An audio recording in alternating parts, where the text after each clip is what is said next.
আজি 29 অক্টোবৰ তাৰিখ বুধবাৰে কলাইগাঁও আঞ্চলিক ছাত্ৰ সন্থা আৰু অসম জাতীয়তাবাদী ছাত্ৰ পৰিষদ কলাইগাঁও আঞ্চলিক সমিতিৰ আহ্বানত জাতীয় দল সংগঠনসমূহৰ সহযোগত বৃহত্তৰ কলাইগাঁওবাসী ৰাইজৰ উদ্যোগত জুবিনদাৰ ৰাজহুৱা শ্ৰদ্ধাঞ্জলি অনুষ্ঠান এতিয়া আয়োজন কৰা হৈছিল।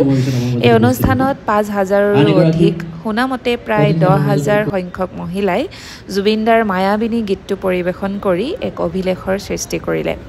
এই অনুষ্ঠানত দাদাৰ বাবে গানে কি আনে শীৰ্ষক এখন স্মৃতি গ্ৰন্থ উন্মোচন কৰা হয়। গ্ৰন্থখনিৰ উন্মোচনৰ বাবে আমন্ত্ৰণ জনোৱা হৈছিল শ্ৰদ্ধাৰ চিকিৎসক ডক্টৰ হিতেশ বৰুৱা ছাৰক। আয়তীসকলৰ উৰুলি ধ্বনিৰে গ্ৰন্থখনি উন্মোচন কৰা হয়। আৰু এয়া মঞ্চৰ পৰা জয় জুবিনদা ধ্বনি দিছে জুবিনদাৰ অতি প্ৰিয় তথা আমাৰ অঞ্চলৰ সুপুত্ৰ পবিত্ৰ ৰাভা দাদাই। তেওঁনো কি কৈছে শুনো আহকচোন। গৰিমা কেতিয়াও শূন্য হৈ নাযায়।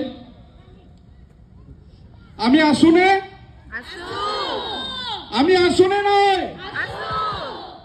যুঁজৰ ৰজা জুবিন, জুবিনেই এইখন যুঁজৰ ৰজা, গৰিমা এইখন যুঁজৰ সেনাপতি আৰু আমি সৈনিক।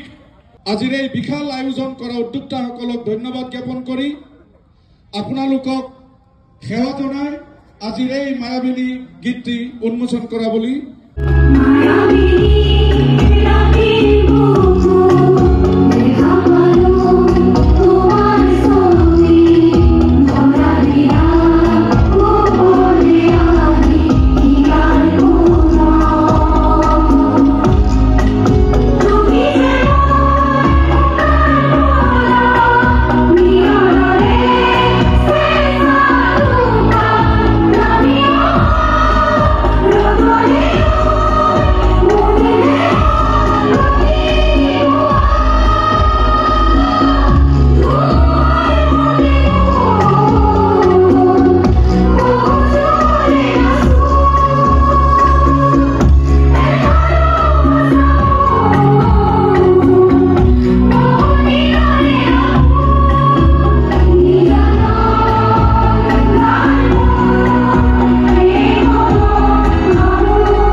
বৰ সুন্দৰকৈ পাৰ হৈ গ'ল।